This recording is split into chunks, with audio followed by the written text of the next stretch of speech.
Olá, 12 de dezembro de 2019, confira as principais notícias desta quinta-feira. Homens da Força Nacional já estão no Maranhão para reforçar a segurança em área indígena de conflito. Festas de fim de ano devem aumentar em 20% movimentação no aeroporto de Imperatriz. Maranhão realiza encontro de regionalização do turismo. E uma riqueza da nossa cultura agora é patrimônio do mundo, o Bumba Meu Boi. Fique ligado na TV Difusora e tenha um bom dia, Maranhão.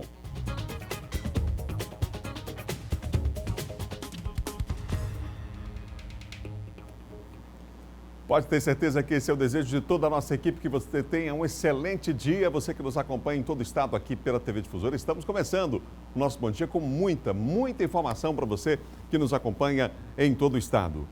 Olha, agora pela manhã aconteceu um acidente na Avenida dos Holandeses. É para lá que nós vamos agora com o Eduardo Ericeira. Eduardo está comigo. Eduardo, inclusive um poste foi derrubado aí, né? A gente já vê aqui nas imagens. Pois é, Adalberto, muito bom dia a você, bom dia a todos que acompanham o Bom Dia Maranhão. O acidente aconteceu na madrugada desta quinta-feira, por volta de 4h30 da manhã. A gente já conversou com o motorista do veículo envolvido no acidente, ele colidiu contra um poste, só que ele não quis gravar com a nossa equipe. Ele apenas passou algumas informações, mas disse que ainda está em estado de choque, muito abalado pelo que aconteceu, mas repassou algumas informações. Segundo ele, o acidente aconteceu por volta de 4h30 da manhã. Ele se encontra lúcido, felizmente sem nenhum tipo de ferido, felizmente, né? Apenas o dano material, mas aconteceu na madrugada desta quinta-feira por volta de 4h30 da manhã. Ele colidiu contra esse poste, não está ferido também. Felizmente está aguardando a chegada aqui dos agentes da Secretaria Municipal de Trânsito e Transportes, também da empresa responsável pela energia aqui no estado do Maranhão. Veio até agora há pouco uma viatura, mas eles olharam, em seguida saíram. Está sendo aguardada a vinda aqui das pessoas para poder efetuar a perícia e a retirada desse poste aqui do local. Esse veículo colidiu contra o poste está atravessado aqui na Avenida dos Holandeses. A gente inclusive orienta no sentido Calhau, Olho d'Água, que as pessoas evitem. Está bem próximo aqui à rotatória da Polícia Militar. Então, quem estiver pensando em vir nessa direção ao bairro do Olho d'Água, ao bairro aqui do Araçagi, que evite, porque o poste está atravessado na pista e não tem como passar. Aquele veículo mais à frente, aquele veículo que está com o pisca-alerta ligado, um veículo cinza, ele não percebeu, foi por volta de 4h40 da manhã, cerca de 10 minutos após o acidente. Era uma motorista, ela está aqui também, conversou com a nossa equipe, mas não quis gravar. Ela não percebeu que o poste estava atravessado, ainda era madrugada, e acabou passando por cima, teve prejuízo com o para-choque e um pneu que está aparentemente furado. Por conta disso, ela teve que ficar parada, está aguardando também a chegada do guincho. O local, ele foi bloqueado, mas ali à frente, ele se encontra bloqueado, só para orientar aqui o pessoal, Adalberto, que vai sair de casa daqui a pouco. Inclusive aquele caminhão, ele não estava sabendo provavelmente do acidente. Olha, carros já começam a ficar atrás dele, também tem um ônibus coletivo. Aqui a situação está bem delicada, porque ainda não tem nenhum agente de trânsito, agora chegando o pessoal aqui da iluminação pública, mas aquele veículo ele vai ter que fazer o retorno, vai ter que fazer algum tipo de manobra para sair, para voltar pela contramão talvez, ou passar pelo cima do meio-fio, porque já tem uma grande concentração de carros já atrás daquele caminhão. Então a situação, olha, tá saindo agora ali, tá tentando fazer algum tipo de manobra. A gente percebe que tem 2 vagões, é um veículo bitrem, por isso a complicação, um veículo maior, mais atrás ali um ônibus de transporte público, mais carros atrás, então a situação já começa a ficar complicada. Provavelmente essas pessoas não estavam sabendo do acidente, então quem vier na rotatória, no sentido rotatória da Polícia Militar, rotatória do Calhau, no sentido aqui ao bairro do Olho d'Água, evitem, porque o poste está atravessado. Agora que o pessoal chegou aqui da iluminação pública, deve fazer algum tipo de intervenção. Então as pessoas devem evitar, porque justamente o prejuízo já está ficando muito grande. Nenhum tipo de ferida, Adalberto. A primeira informação que a gente tem foi uma colisão forte. A dianteira do carro ficou bem destruída. O outro veículo também teve problema, que tentou passar aqui pelo trecho no momento que o poste havia caído, não percebeu e acabou tendo prejuízo também. O poste se encontra atravessado. Quem for sair de casa agora, que evite esse trecho. Só no sentido contrário. No sentido contrário, o trânsito está fluindo normalmente, mas nesse sentido, Calhau, Olho d'Água, que evita, porque a situação de fato está bem delicada. Volto a dizer, não houve feridos, apenas os danos materiais. A gente volta ao estúdio com você, Adalberto. A gente observa também, Eduardo, os motoristas cometendo várias infrações aí. Ainda há pouco aí, você estava mostrando aquele veículo cinza à frente, quando alguém usou a rotatória errada para entrar. Aquela rotatória que fica, a primeira rotatória aqui à direita, o pessoal está vendo na imagem, é para as pessoas fazerem, então, fazerem o retorno, né, pegando à esquerda. Já a rotatória seguinte é o contrário, é para quem vem de lá e para quem vem no sentido contrário. Então, ainda há pouco o motorista usou a rotatória errada para fazer. A gente estava mostrando imagens ao vivo aqui do local. Lá em cima a rotatória, nesse setor aqui, ó, nessa área aqui, fez a rotatória errada. E as motos também estavam por cima da calçada, quer dizer, passando por cima da calçada. É uma outra irregularidade. Esse veículo agora sim faz a rotatória no local correto, né? Mas ainda há pouco a imagem flagrou o motorista fazendo no lugar errado e as motos também utilizando a calçada, o que não é permitido. É bom saber que quando há um acidente como esse, ainda que a pista esteja interditada, as regras de trânsito continuam valendo. Então as pessoas não podem fazer uso da calçada como via pública. Isso está completamente errado e podem pagar por isso, inclusive, não é? Então fica o alerta, daqui a pouco, portanto, já tem um veículo, você viu aí, retirando ali o poste. A via está interditada nesse momento. Trânsito, quem pega ali a rotatória do Calhau, evitar então usar esta via, que está interditada momentaneamente por conta desse acidente ocorrido na madrugada lá na Avenida dos Franceses, no Calhau, aqui na capital, aqui em São Luís. Nós mostramos com imagens para vocês. São 7 horas e mais 6 minutos. Com a chegada das festas de fim de ano, aumenta o fluxo do aeroporto de Imperatriz. Esse ano o acréscimo deve chegar a cerca de 20%. O Jameson mora em Navegantes, em Santa Catarina, mas chegou de Madrid, na Espanha, direto para Imperatriz para passar os últimos dias de férias com a família, que mora na cidade. Então já viu, né? Aeroporto lotado e movimentado não é novidade para ele. É um período de férias escolares, muita gente aproveita o verão, né, para poder tirar férias, então as próprias companhias aéreas dispõem de voos extras, então é muito notável a questão da existência de voos extras por todo o Brasil, uma movimentação bem maior de passageiros de aeronave e é mais que normal também, aos poucos vai se instaurando um pequeno caos. Muita gente no aeroporto, longas filas e tudo tem suas consequências, mas no final tudo dá certo. Na hora do check-in, muita gente no saguão do aeroporto e aquela fila para embarcar. Situação que não agrada muito o bioquímico Antônio. Na verdade, o que acontece hoje é que com a redução de oferta de aeronaves, qualquer momento está causando esse transtorno para o passageiro. Filas e mais filas, independente do período. Eles reduzem o número de aeronaves, consequentemente aumentam o número de fila, demora para despachar bagagem e outros eventos. A movimentação no aeroporto de Imperatriz é de aproximadamente 778 passageiros por dia. E neste período o fluxo aumenta em torno de 20%. Segundo a Infraero, de 16 de dezembro a 5 de janeiro de 2020, por exemplo, o terminal maranhense deverá receber mais de 22 mil passageiros e 255 voos, o que significa altas de 18% e 10,8% em comparação ao mesmo período do ano passado.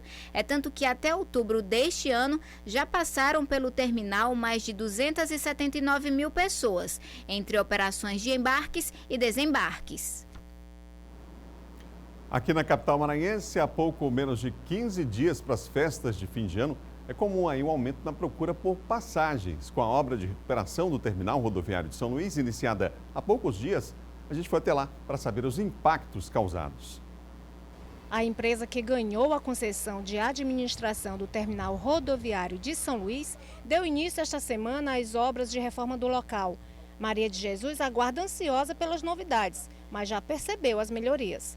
Pelo jeito, pelos esses 3 dias que eles começaram a tomar de conta, a gente está vendo o resultado, entendeu? Em 3 dias já dá para a gente ver a mudança. A área interditada mede 2.000 metros quadrados e os operários já trabalham na limpeza e troca do telhado. Apenas 15 das 30 plataformas estão liberadas para embarque e desembarque, mas a direção da empresa garante que a reforma não vai atrapalhar o fluxo de usuários, que aumenta nesta época por conta das festas de fim de ano. Nós estamos aqui tomando devidas providências, esperamos deixar isso aqui totalmente pronto nos próximos 30 dias ou 60 dias, dependendo exatamente do decorrer das obras, garantindo a segurança para que todos venham ao terminal, façam suas viagens tranquilas, afinal de contas estamos no mês de dezembro. O contrato de concessão é de 20 anos e prevê investimentos de 4,5 milhões de reais. O novo terminal terá nova sinalização, rampas de acessibilidade e piso tátil, revitalização do estacionamento, catracas eletrônicas e novos guarda-volumes, além de uma readequação do comércio do local. Precisamos colocar mais longarinas, que são assentos para todo mundo, sanitários mais modernos, revitalizar a parte elétrica, os guarda-volumes eletrônicos, estacionamentos automatizados igual de shopping center. Apesar de dividir o pouco espaço com obras e andames, os usuários comemoram a reforma. Vai ser reformada, vai ser muito bom para o povo maranhense, né? Vai ficar um terminal mais moderno, mais confortável. É melhor, né? Porque do jeito que está, não pode continuar. Você ligado no Bom Dia Maranhão em todo o estado, uma ótima quinta-feira para você. Homens da Força Nacional de Segurança Pública já estão no interior do Maranhão. A equipe deve atuar na área de conflitos onde 2 caciques foram assassinados no último fim de semana. Os detalhes agora a gente tem com Isabel Gomes. Isabel. Ao todo, foram 6 viaturas com 20 policiais. O destino principal da tropa é a reserva de Canabrava, local onde deve ser montada uma base. Além das estradas vicinais e estaduais, deve ser monitorada também a BR-222, local onde os 2 índios foram mortos. A autorização para o apoio da Força Nacional foi dada pelo ministro Sérgio Moro. Nós vamos atualizar você com essas informações também com o Eduardo Ericeira, que tem mais detalhes sobre a presença da Força Nacional. Eduardo está comigo aqui, são 7 horas mais 11 minutos. Eduardo.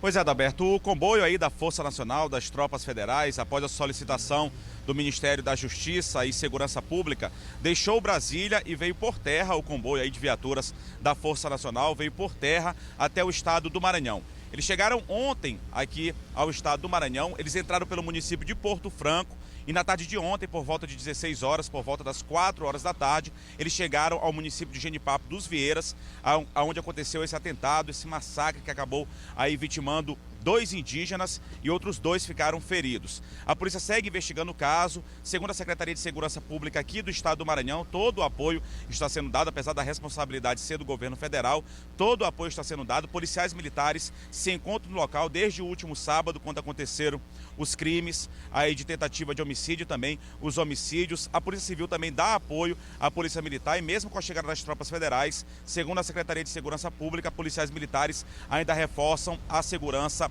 na área. O prazo para que as tropas federais, os policiais, os militares da Força Nacional permaneçam aqui no estado do Maranhão é de 90 dias, ou seja, pelo documento assinado pelo Ministério da Justiça e Segurança Pública, a contar a partir do dia 10 deste mês, a partir do dia 10 de dezembro, portanto, aí vencendo os 90 dias só no dia 8 de março. Mas segundo o próprio Ministério, vai depender aí de como vai estar a situação no município de Genipapo dos Vieiras, nessa área indígena Guajajara, então, de etnia Guajajara, onde moram aí indígenas da etnia Guajajara, vai verificar como é que está a situação de conflito, de tensão nesta área, então pode ser que esse prazo seja prorrogado. Mas a princípio as tropas federais, os militares da Força Nacional permanecem aqui no estado do Maranhão até o dia 8 de março.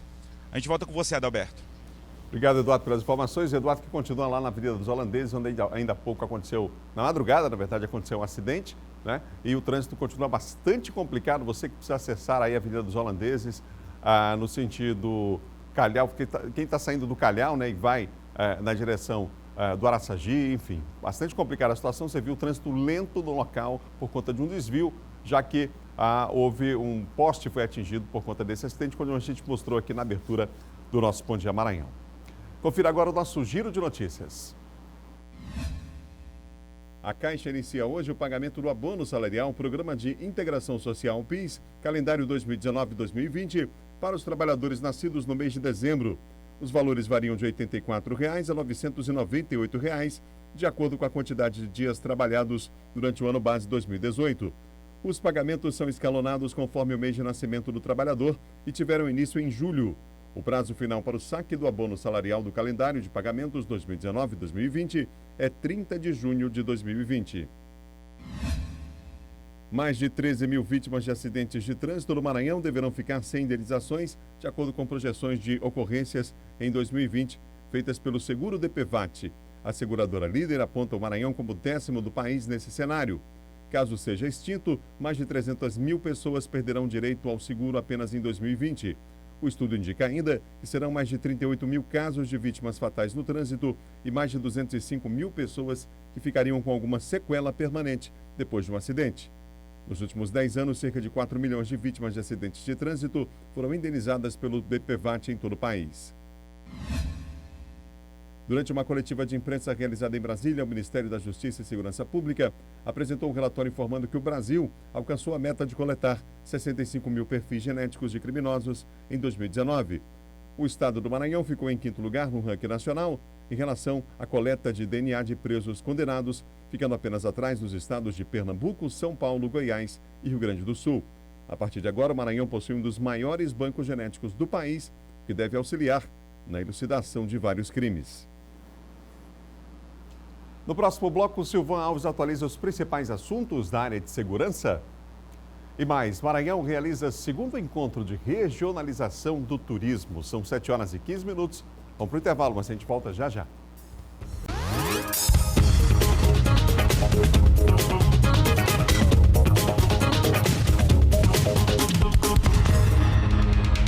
São 7h19. De volta ao Bom Dia Maranhão para falar de segurança.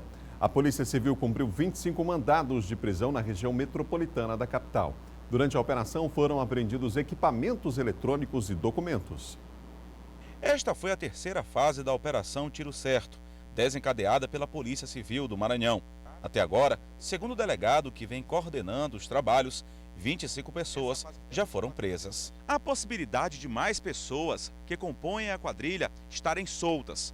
Os documentos e aparelhos eletrônicos que foram apreendidos durante a operação estão sendo averiguados. A possibilidade da polícia desencadear uma nova fase da Operação Tiro Certo, que resulte na prisão de mais pessoas. Todos os documentos apreendidos, aparelhos celulares, objetos eletrônicos, serão analisados para que, em momento oportuno, possamos desencadear outras fases dessa operação após identificar e qualificar os comparsas. Nesta terceira fase foram apreendidos vários equipamentos eletrônicos, entre celulares e computadores, além de documentos. A Justiça autorizou o sequestro de bens entre móveis e veículos. Foram cumpridos 9 mandados de busca e apreensão na região metropolitana. Foi preso o casal Adailton Pereira dos Santos Júnior e a companheira dele, Wanda Barbosa de Oliveira. Só neste ano, segundo a polícia, o casal movimentou cerca de R$1 milhão. Todos os presos durante a Operação Tiro Certo tinham envolvimento com diversos crimes, entre eles a lavagem de dinheiro e o tráfico de drogas. São indivíduos que dificilmente seriam presos em flagrante na posse de armas ou drogas, mas que são responsáveis por um ponto-chave dessas facções criminosas, que é justamente a movimentação financeira. O dinheiro proveniente do tráfico de drogas, eles usam terceiras pessoas, que são conhecidos como laranja, para poder adquirir bens móveis e imóveis. Por exemplo, ontem apreendemos diversos documentos em 9 endereços estes que haviam sido identificados como sendo pertencentes ao casal Adailton e Wanda.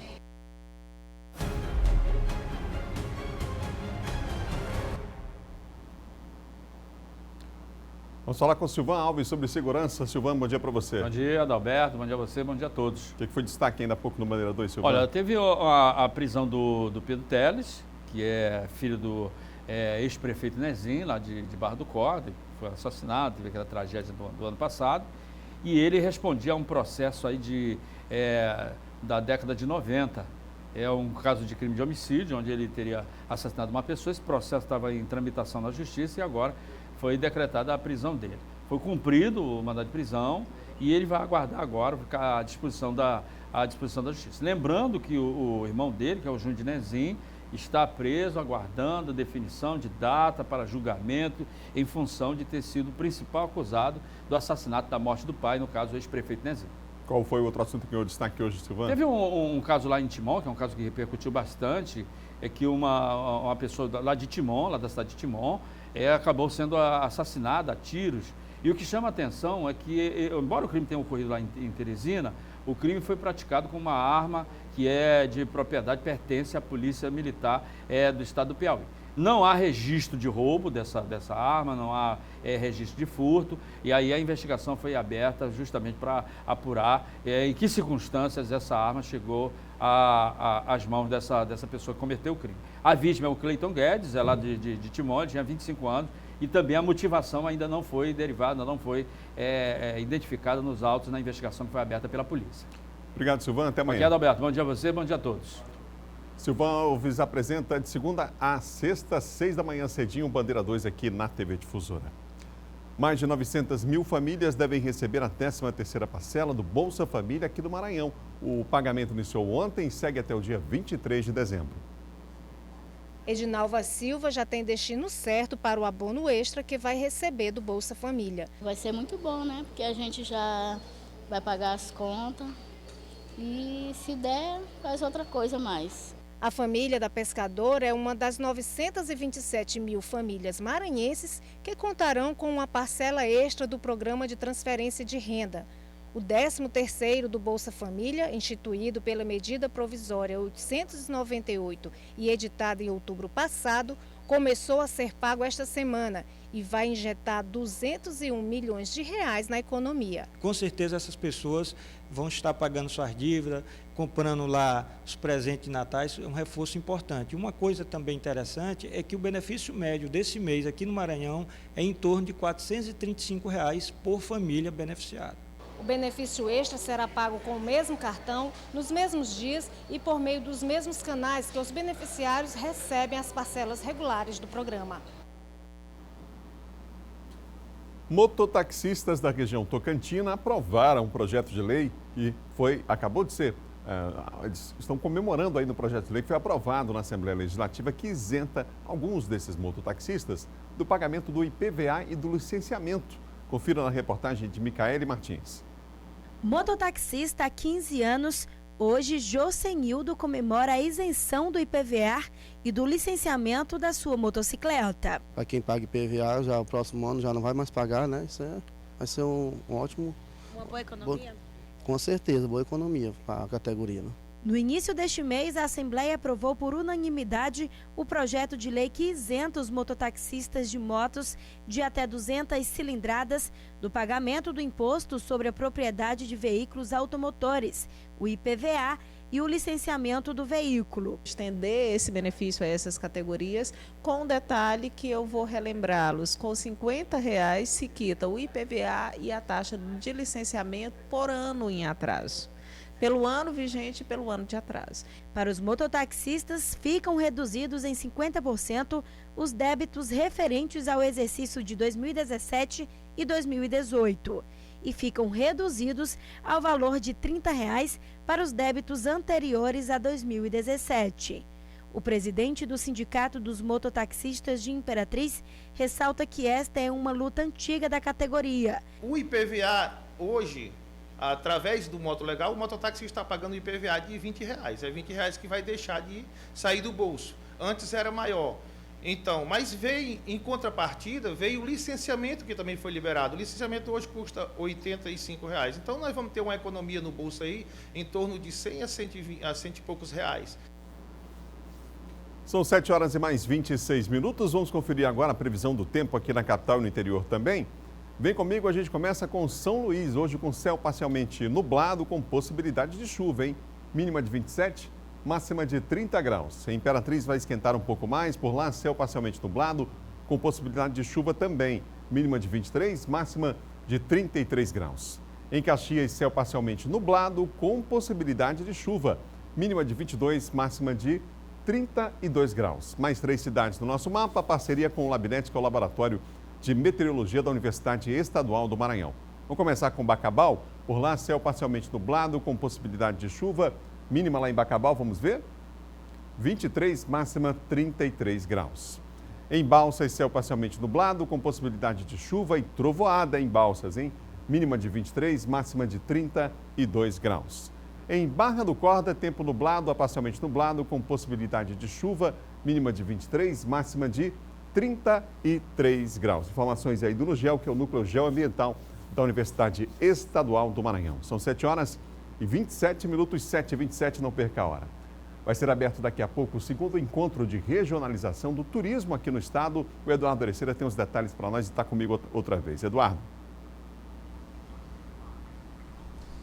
Pois é, Adalberto, o encontro vai acontecer nesta quinta e também sexta-feira, nos dias 12 e 13 deste mês, no auditório da Fé Comércio, aqui na capital, São Luís. O encontro maranhense de regionalização vai acontecer aí de 9 até às 16 horas, durante esses 2 dias no auditório da FEComércio. Vai debater vários temas. A gente sabe que o estado do Maranhão tem um potencial turístico muito grande e vai debater também de toda a região Nordeste, claro, mas com foco principalmente para o turismo aqui no estado do Maranhão. Vai contar aí com a participação de vários representantes que compõem aí o turismo local, como, por exemplo, representantes do setor hoteleiro, do setor também de bares e restaurantes, do setor também de viagens, quer dizer, vários representantes aí que compõem essa gama, esse polo turístico, que fazem esse trabalho turístico aqui no estado do Maranhão, que estão inseridos nesse guia turístico, nessa rota turística, vão participar deste encontro aqui na capital São Luís. Vai acontecer também palestras de pessoas aí, de debatedores de outros estados, como por exemplo,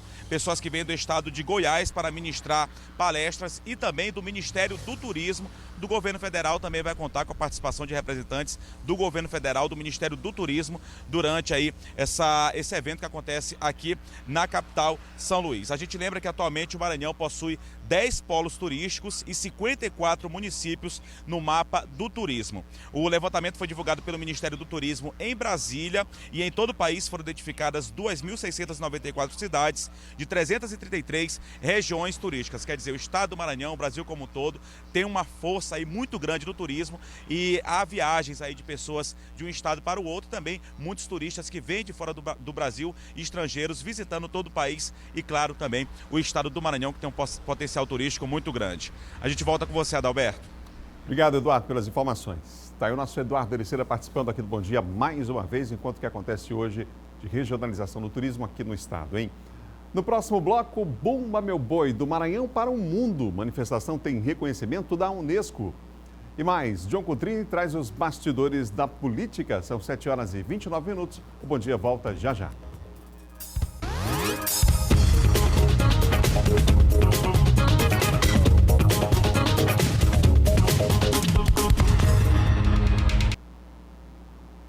São 7h33. De volta, o Bom Dia Maranhão ao vivo para todo o estado aqui pela TV Difusora.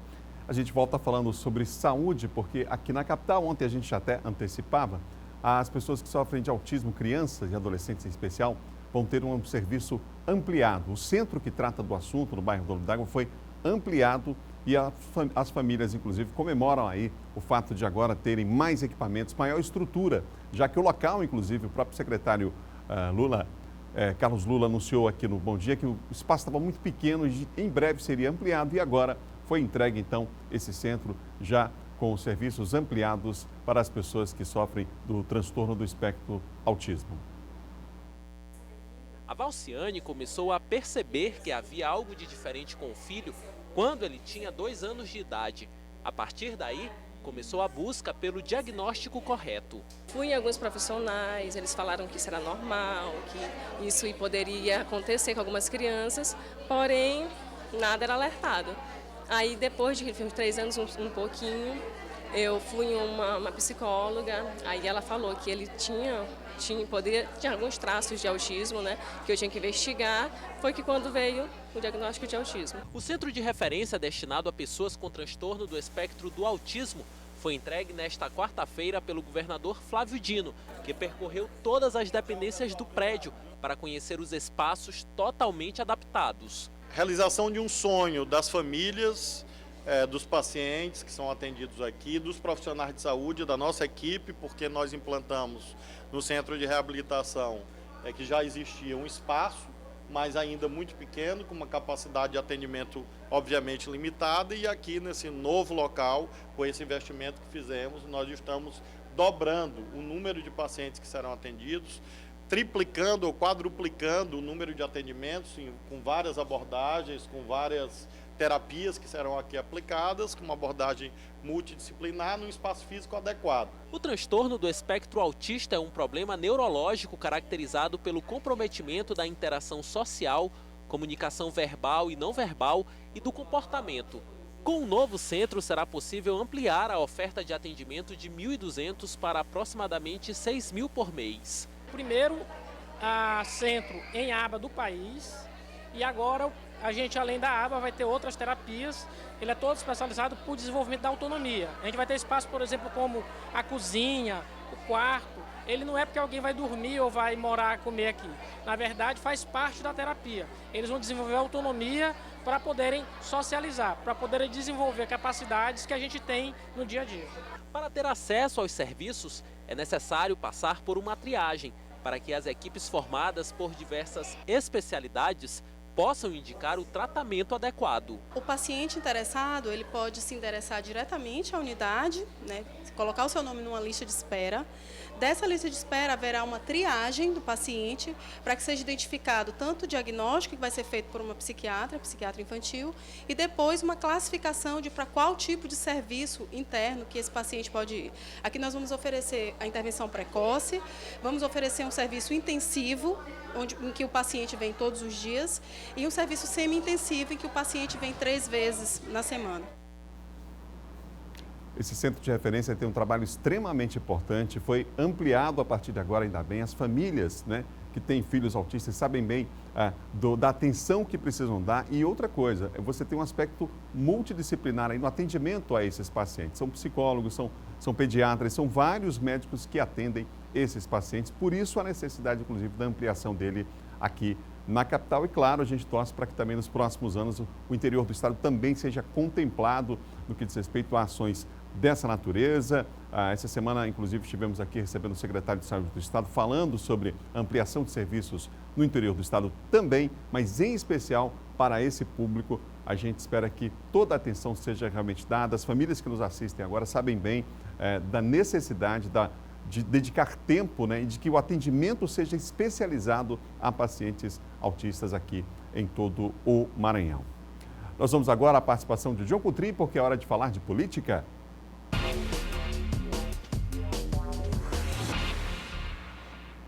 Olá, John, bom dia para você. Bom dia, Adalberto, bom dia a todos.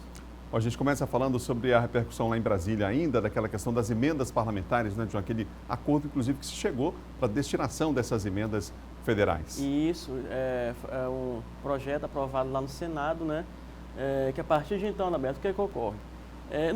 Hoje, no momento, o que é que acontece? As emendas, cada senador ou deputado tem direito a emendas para enviar para os seus estados. O que é que ocorre? Essas emendas são feitas através de convênios, né, com o governo federal e, claro, incluído aí a Caixa Econômica Federal, né? O que que acontece a partir de agora com a aprovação desse projeto? As emendas parlamentares poderão ser enviadas diretamente, né, aos municípios e estados, às prefeituras. Diminui a burocracia. Com certeza diminui a burocracia e agiliza, né, para que essas emendas, porque muitas das vezes o senador e o deputado enviam as emendas, mas há uma série de problemas de documentação, ou seja, aquilo que impede da celeridade ao envio dessas emendas. O senador, né, ontem, ele explicou de que forma isso ocorrerá do avante a partir de então, com a aprovação aí desse projeto. Vamos acompanhar neste vídeo. Mais do que necessário nós acharmos uma solução legislativa, produzir uma lei que pudesse facilitar a vida do gestor.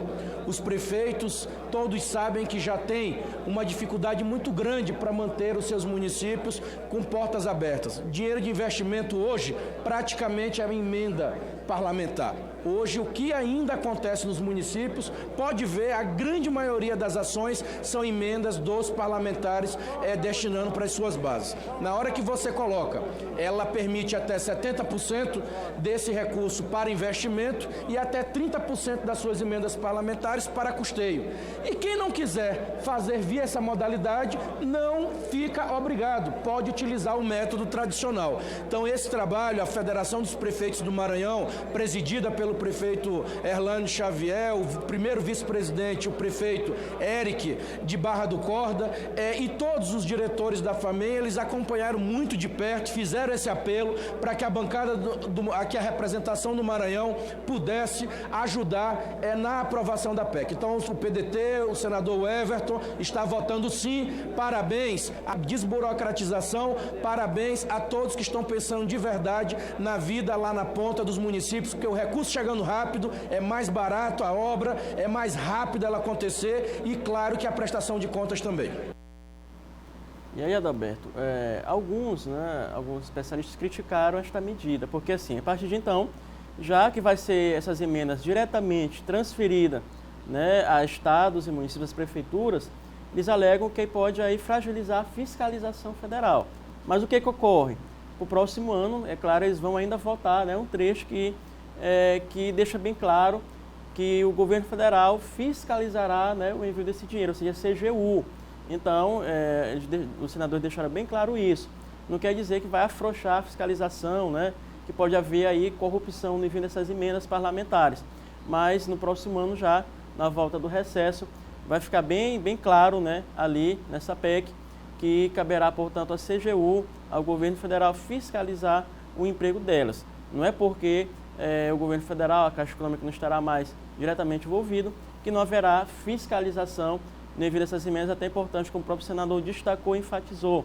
As emendas sendo diretamente enviadas às prefeituras e ao governo, diminui, né, as questões burocráticas e dá uma agilidade na execução de obras, que é importante através dessas emendas, através dessas emendas destinadas no orçamento pelos parlamentares. Ainda falando da nossa política aqui local, a Assembleia Legislativa aprovou o orçamento, que é uma peça extremamente importante para o Estado, que define claramente as prioridades do Estado. Eu queria que você falasse sobre esse aspecto. Vamos lá. Ontem foi votado nesse projeto, né, de lei de orçamento anual, enviado pelo Poder Executivo, pelo governador Flávio Dino, à Assembleia Legislativa do Maranhão, e foi aprovado ontem, né, esse projeto.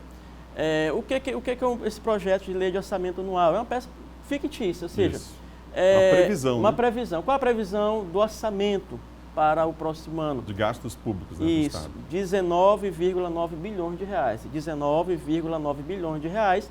Claro que isso, metade desse valor, segundo a peça orçamentária, 50% através de arrecadação de impostos. Ou seja, uma previsão, ou seja, desse dinheiro todo, 50% através da arrecadação de impostos. Quais as áreas que estão lá alocadas e destinadas a maioria desses recursos? Está a educação, 2,7 bilhões, e a saúde, 2,3 bilhões de reais. São, portanto, as duas áreas, né, aí em que haverá, portanto, o maior destino desses recursos.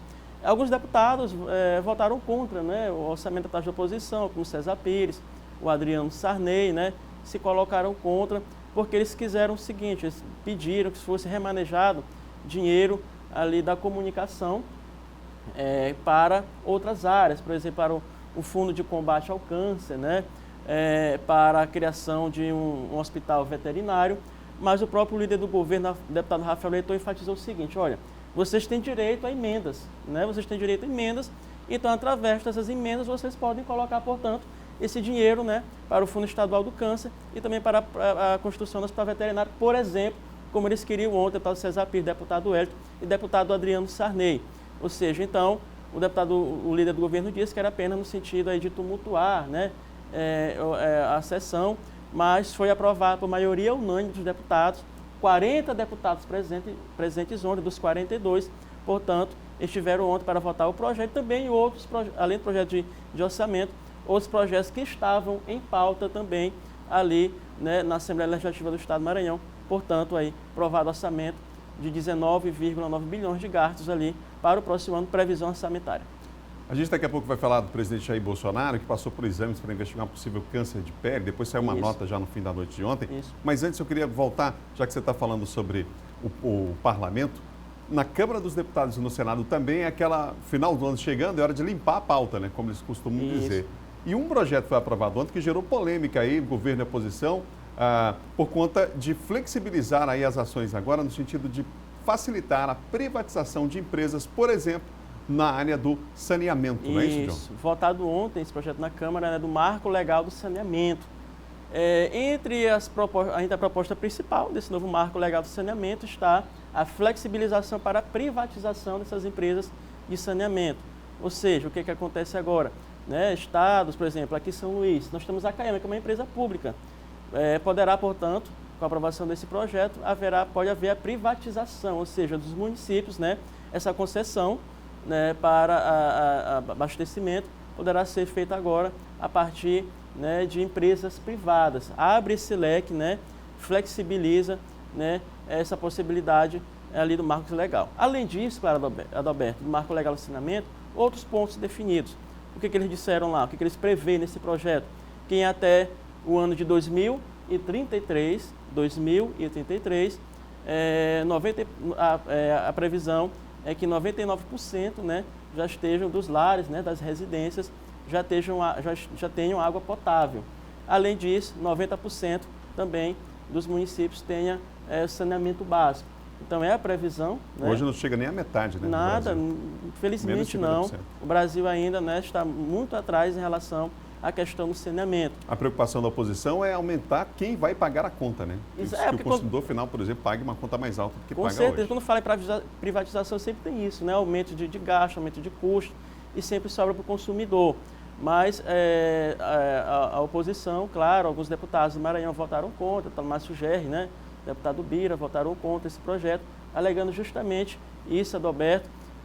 Por outro lado, é importante que ofereça um serviço de melhor qualidade, né? Nesse sentido de abastecimento. Nós sabemos hoje, aqui no Maranhão, que ainda há muitas dificuldades por parte da CAEMA, né? Ela tem uma concessão, por exemplo, aqui de São Luís, dada pela Prefeitura de São Luís, mas ainda não conseguiu, né, ofertar um serviço de qualidade. Um problema histórico. Alguns né? defendem privatização, outros defendem, né, o saneamento da própria CAEMA, só que é um déficit muito grande hoje na CAEMA. João, para encerrar, o presidente Jair Bolsonaro fez o exame para investigar um possível câncer, mas depois lançou uma nota dizendo que está tudo bem, né?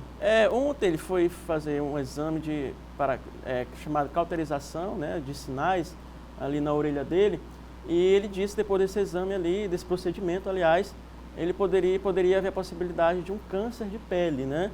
Mas depois não ficou confirmado, apenas foram feitos biópsias, exames. O presidente que acha, que avaliou que isso pode acontecer, mas depois a própria assessoria do presidente da República disse que não é nada confirmado ainda.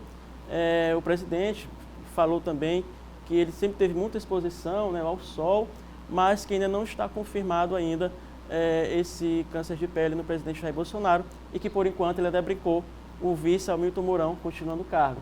Também foi relacionado a problemas de saúde.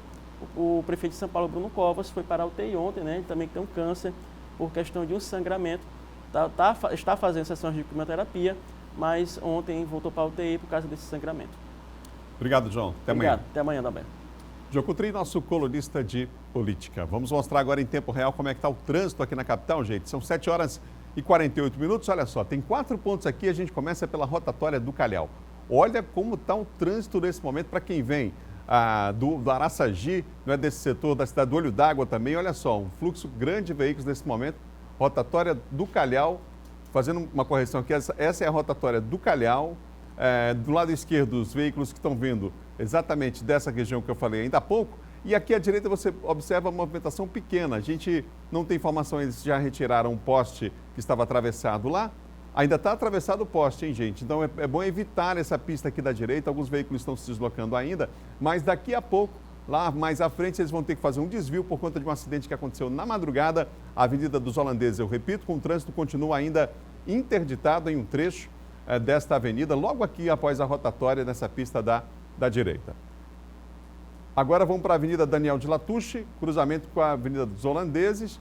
Agora nós estamos na Avenida Daniel de Latouche com a Avenida dos Holandeses. Esse lado esquerdo agora sim é dos veículos que vêm aí do Olho d'Água, estão mais próximos. Essa é aquela rotatória chamada do Caolho, né? Daniel de Latouche e Holandeses. Portanto, trânsito bastante carregado nessa manhã mesmo, eu repito, com várias escolas aí já no período de férias. Mas não há registro de acidentes nesse ponto aqui. Vamos mostrar mais um ponto para você agora. Avenida Beira-Mar, Ponte do São Francisco, trânsito intenso. Olha só, é porque sabe como é que é, né? Vai desviando a rota, um acidente acontece no ponto, estamos numa ilha, vai afetando tudo. Muita gente evitando ali o bairro do Calhau também, e aí olha só como é que está o trânsito bem carregado no sentido São Francisco Centro, com 2 pistas liberadas nesse exato momento e uma no sentido contrário. Vamos mostrar o 4º ponto agora? Imagens da Avenida Guajajaras nesse momento para você. Vamos para lá? A Avenida Guajajaras já está uma das principais da cidade. Cruzamento aí é com a Lourenço Vieira da Silva. O trânsito agora vai estar liberado para quem vem do São Cristóvão, da cidade operária. Um abraço aos amigos que nos acompanham e nos dão audiência nesse instante. Muitas motos aí, né? Imagem em tempo real para você nesse momento do trânsito na capital. Mais uma prestação de serviços. Esse monitoramento é feito pela Prefeitura da capital, pela SMTT, a Secretaria Municipal de Trânsito e Transportes. São 7 horas e mais 50 minutos. Estudantes de uma escola municipal aqui na capital receberam presentes doados por membros e servidores do Ministério Público do Estado durante a campanha Papai Noel dos Correios. Este ano a ação completa 30 anos. O Papai Noel dos Correios foi recebido com festa nesta escola da Rede Municipal de Ensino.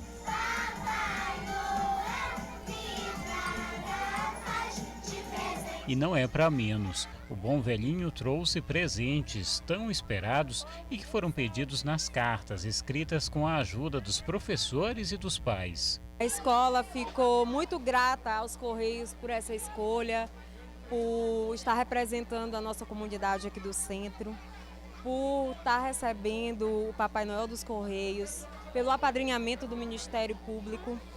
E é só gratidão e felicidade em ver a felicidade dos nossos alunos. Faz 2 anos que a minha filha está aqui, é a primeira vez que está vindo essa participação aqui e eu fiquei muito feliz também por eles. Porque aqui tem muitas famílias que não têm essa condição de proporcionar o Natal feliz para muitas crianças. E os padrinhos da Unidade de Ensino Básico Antônio Lopes este ano foram servidores do Ministério Público Estadual. O que os servidores fazem no final de ano participando, cada um adota uma criança através de uma cartinha, através desse projeto lindo do Correio, né?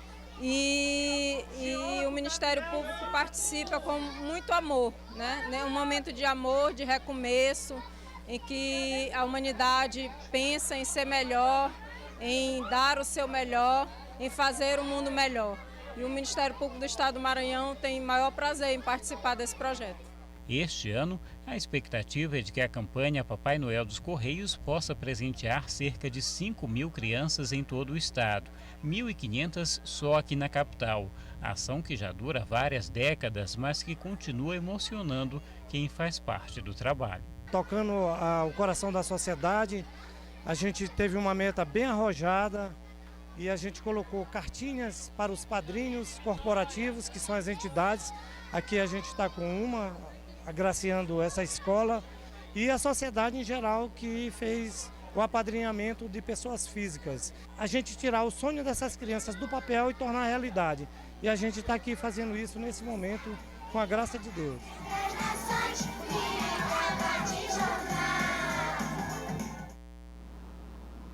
O Centro Cultural Domingos Vieira Filho está no clima do Natal. Uma exposição mostra a beleza de um dos símbolos desse período, os presépios. Aqui, os 3 reis magos ganham forma em esculturas de isopor. Neste outro cenário, os personagens recebem máscaras dos caretas, manifestação típica de algumas regiões do estado. Há também presépios de ferro e em miniatura. As obras fazem parte da exposição Natal, uma festa maranhense, expressões artísticas, em cartaz no Centro de Cultura Popular Domingos Vieira Filho. A mostra é formada por 7 peças, com trabalhos, em sua maioria, doados por artistas locais. Essa exposição ela tem uma finalidade de a gente mostrar, né, a arte, né, de pessoas que, porventura, deixaram para a gente como doação na casa ou que também participaram de algum momento de concurso, né, como a gente tinha tradicionalmente o concurso de arvoredos. Então, a gente quis trazer para que as pessoas revivessem esse momento, né, e uma forma da gente também mostrar o que a gente já tem de acervo da nossa casa. Mais que uma arte, a montagem dos presépios é uma manifestação religiosa. Narra a história do nascimento de Jesus, uma tradição que também enfeita e deixa as noites no período do Natal ainda mais bonitas. Retrata uma tradição que a gente sabe que é muito bem vivenciada na nossa cultura, né? E que a gente quer sempre manter isso vivo, essa chama acesa, né? A tradição dos presépios, a tradição dos arvoredos, a tradição de todo o ciclo natalino que a gente faz culturalmente aqui na nossa região.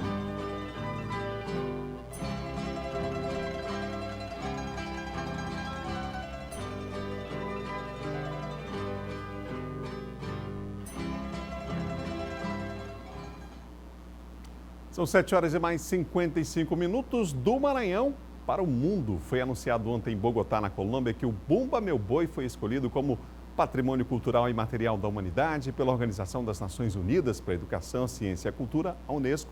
Eduardo Ericeira fala para a gente sobre esse título que nos enche de orgulho, não é não, Eduardo?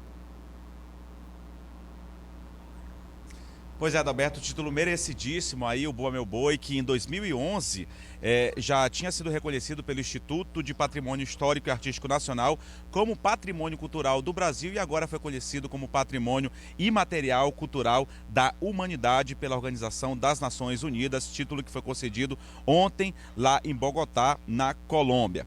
A série de eventos apresenta performances dramáticas, musicais e coreográficas, como a gente percebe aí nas imagens, mas também elementos materiais como artesanatos, bordados de couro do boi, indumentárias dos personagens, instrumentos musicais, entre várias outras aí belezas que traz essa manifestação cultural tão importante aqui do Maranhão, da região Nordeste, claro, reconhecida em todo o Brasil e até no mundo. Enraizado no catolicismo popular, o Bom Meu Boi envolve a devoção aos santos juninos, São João, São Pedro e São Massal, mais os cultos religiosos afro-brasileiros do Maranhão, como o tambor de mina e o terecô, também estão presentes na celebração. A gente percebe manifestações aí do Bom Meu Boi durante todo o ano, mas tem seu apogeu aí, seu auge no mês de junho. Considerada a mais importante manifestação da cultura popular do Maranhão, o Bom Meu Boi tem seu ciclo festivo dividido em 4 etapas: os ensaios, o batismo, as apresentações no mês de junho, principalmente o mês junino, e também a morte do boi. É vivenciado pelos brincantes ao longo de todo o ano, mas no mês de junho, como eu disse, o mês junino, que é de festividades, que acontece os arraiais aqui espalhados por todo o estado do Maranhão, recebe vários turistas de toda a parte do mundo, principalmente são várias manifestações culturais, mas claro, o Bom Meu Boi é uma das atrações principais no período junino, uma manifestação artística importantíssima aqui para o estado do Maranhão, que claro, enche de orgulho todos os maranhenses por conta mais essa conquista, patrimônio imaterial da humanidade. Já era patrimônio cultural brasileiro, agora patrimônio também imaterial da humanidade, merecidíssimo. Os vários sotaques de grupo de Bom Meu Boi que tem aqui no estado do Maranhão, mais do que merecido, mais esse troféu, mais essa vitória, mais esse reconhecimento dessa manifestação cultural tão importante pra gente. Voltamos com você, Adalberto, desejando uma ótima quinta-feira a todos. Obrigado, Eduardo. Bom dia para você também. Mais do que merecido esse título aí da Unesco, hein? Parabéns a todos que fazem a cultura popular do Maranhão. Bom dia termina agora. Outras notícias você confere no Portal MA10. Vem aí o primeiro impacto e a gente encerra o programa hoje mostrando imagens aí do material que foi feito, especialmente para o IPHAN, o Instituto de Patrimônio Histórico e Artístico Nacional, fez esse material e a gente é assim que encerra o Bom Dia de hoje, celebrando esse título de Patrimônio Imaterial da Humanidade do Bom Meu Boi do Maranhão. Tchau, tchau. Amanhã às 7 da manhã a gente se reencontra.